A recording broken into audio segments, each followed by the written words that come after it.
चांदी की केतली 40 साल की रोशनी। जब चांदी बोलती है तो वो शोर नहीं करती, वो चमकती है। एक कारीगर हाथ में चमटा लिए दहकते धात को पानी में डूबोता है।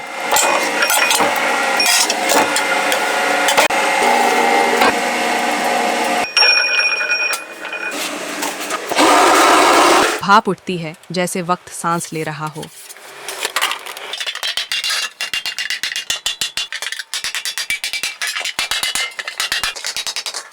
ये अमल 40 साल पुरानी कुरीन वर्कशॉप में जारी है। हर कीतली हाथ से बनाई जाती है, हर मोड़ में रवायत, हर चमक में नस्लों की मेहनत। ये सिर्फ एक बर्तन नहीं, ये तारीख है।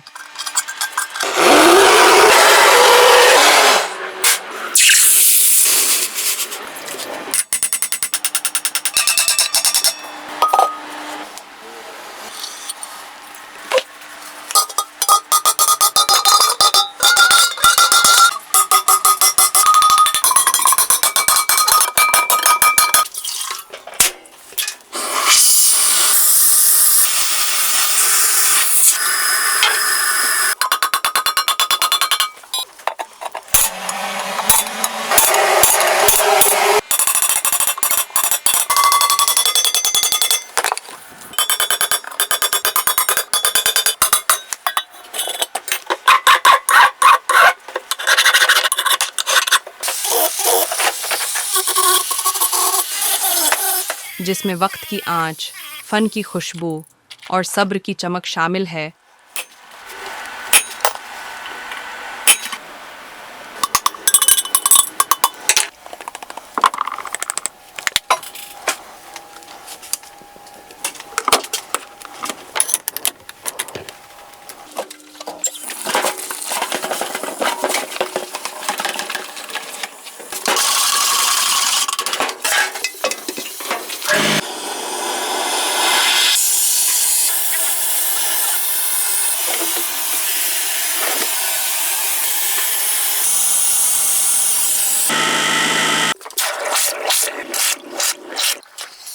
जब आप चाय बनाते हैं, उस कीतली में सिर्फ पानी नहीं, एक पूरी सकाफत उबलती है।